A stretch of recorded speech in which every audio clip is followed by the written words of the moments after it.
வணக்கம் தலைவா, அனைவருக்கும் இனிய வணக்கம். இன்னைக்கு நாம எந்த வீடியோவில் எதை பற்றி பார்க்க போகிறோம் அப்படின்னு பார்த்தீங்கன்னா, தமிழ்நாடு சீருடை பணியாளர் காவல் தேர்வுடைய 2023 இறுதிக்கட்ட கட் ஆஃபை பற்றி தான் இந்த வீடியோவில் முழுமையாக நம்ம பார்க்க இருக்கோங்க. ஸோ நம்ம சேனலை நீங்கள் முதல் முறையாக பார்க்குறீங்க அப்படின்னா ஒரே ஒரு சப்ஸ்கிரைப் அண்ட் பெல் மட்டும் கிளிக் பண்ணி வச்சுக்கோங்க. நம்ம சேனலில் வர அப்டேட்ஸ் எல்லாமே மிஸ் பண்ணாமல் இருக்க இது மிகவும் அவசியங்க. என்ன சார் இதில் குழப்பங்கள் இத்தனை நாள் வரைக்கும் பார்த்தீங்கன்னா இந்த காவலர் தேர்வில் ரொம்ப ரொம்ப குழப்பங்களாகவே இருக்குது. ஸோ ஒரு ஃபைனலான மதிப்பெண்கள் கட் ஆஃப் மதிப்பெண்கள் சொன்னால் மட்டும்தான் அவங்க ஃபிசிக்கல் டெஸ்ட்டுக்கு தயாராக முடியும்.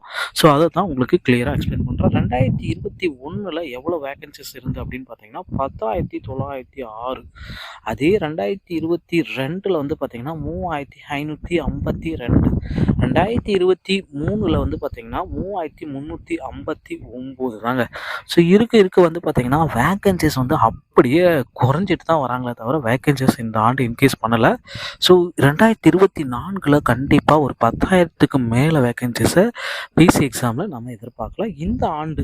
ஸோ காவலருடைய ஆண்கள் மேல் கேட்டகரியோடைய கட்டப்போ தான் நம்ம பார்க்க போகிறோம். ஜென்ரல் கேட்டகரிக்கு பார்த்தீங்கன்னா ஆண்களுக்கு 56லேருந்து 59. ஓகேங்களா. ஸோ அடுத்து பிசி கேட்டகரியில் அவங்கள பார்க்குறப்ப 56.5லேருந்து 59ங்க. அடுத்து பிசி முஸ்லீம். ஸோ இந்த கேட்டகரி வரப்போ ரொம்ப ரொம்ப கம்மியாக தான் வரும் கட் ஆஃப். 45லேருந்து 48.5 வரத்துக்கு நிறைய வாய்ப்புகள் இருக்குங்க. அடுத்து எம்பிசி மற்றும் டிஎன்சி இந்த கேட்டகரியில் வரப்போ 57.5லேருந்து 58 இல்லைன்னா 59 வரத்துக்கு வாய்ப்புகள் இருக்குங்க. அடுத்து எஸ்சிஏ கேட்டகரியில் நம்ம பார்க்குறப்ப 56.5லேருந்து 57.5 வரத்துக்கு நிறைய வாய்ப்புகள் இருக்குங்க. அடுத்து எஸ்டி கேட்டகரியில் நம்ம பார்க்குறப்ப 54.5லேருந்து 56.5 இது எல்லாமே ஆண்கள் கேட்டகரிக்கு வரும். அடுத்து எஸ்சி கேட்டகரியில் நம்ம பார்க்குறப்ப 56.5லேருந்து 57 இல்லைன்னா 58 லாஸ்ட்டாக இருக்கும். இது ஆண்கள் கேட்டகரிக்கு தான் இந்த கட் ஆஃபை நம்ம பார்க்கலாம். இதுலேருந்து பார்த்திங்கன்னா ஒரு 2-3 மதிப்பெண்கள் கூடுவதற்கும் குறைவதற்கும் நிறைய வாய்ப்புகள் இருக்குது. ஸோ அடுத்து பார்த்திங்கன்னா பெண்கள் கேட்டகரியில் நம்ம பார்க்கலாம்.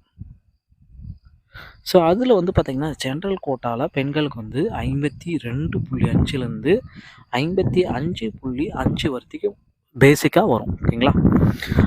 பிசிக்கும் அதே தான் வருங்க. 52.5லேருந்து 55 வரத்துக்கு இல்லைன்னா அதுக்கு மேலே இருந்தாலும் உங்களுக்கு வாய்ப்புகள் இருக்குது.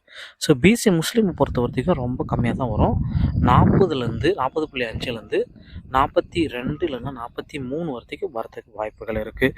ஸோ எம்பிசி மற்றும் டிஎன்சி இந்த கேட்டகரி வரப்போ 50.5லேருந்து 53.5 வருவதற்கு நிறைய வாய்ப்புகள் இருக்குங்க. அடுத்து எஸ்சிஏ கேட்டகரியில் நம்ம பார்க்கலாம். இதில் பார்த்திங்கன்னா 50.5லேருந்து 51 தான் வரும். அதுக்கு மேலே போகிறதுக்கு வாய்ப்புகள் இல்லை. அடுத்து எஸ்டி கேட்டகரியில் நம்ம பார்க்கலாம். 48.5லேருந்து 51.5 வரத்துக்கு நிறைய வாய்ப்புகள் இருக்குது. அடுத்து எஸ்சி கேட்டகரியில் நம்ம பார்க்கலாம். டோட்டலாகவே 52லேருந்து 52.5 வரத்துக்கு தான் வரத்துக்கு நிறைய வாய்ப்புகள் இருக்குங்க. ஸோ இந்த கட் ஆஃப் பார்த்திங்கன்னா ப்ளஸ் ஆர் மைனஸ் ஒரு 2 மதிப்பெண்கள் கூடலாம் இல்லைன்னா குறையலாம். அதுதாங்க ஹையஸ்ட். இதுக்கு மேலே எந்த விதமான சேஞ்சஸும் கிடையாது. ஸோ இந்த தமிழ் தகுதி தேர்வு அது எல்லாமே நீங்கள் ரெடியாக இருந்துச்சுன்னா உங்களுக்கு கண்டிப்பாக பணி வாய்ப்பு ஃபிசிக்கல் டெஸ்ட்டில் உங்களுக்கு வாய்ப்பு கிடைக்குங்க. ஸோ டிஎன்எஸ்ஆர்பி சொந்தமான அனைத்து வகையான செய்திகளையும் நீங்கள் உடனுக்குடன் பெற விரும்பினா நம்ம சேனலை ஒரு சப்ஸ்கிரைப் அண்ட் பெல்ல கிளிக் பண்ணி வச்சுக்கோங்க. நம்ம சேனலில் வர அப்டேட்ஸ் எல்லாமே மிஸ் பண்ணாமல் இருக்க இது மிகவும் அவசியம். நன்றி, வணக்கம். அடுத்த வீடியோவில் சந்திக்கிறேன்.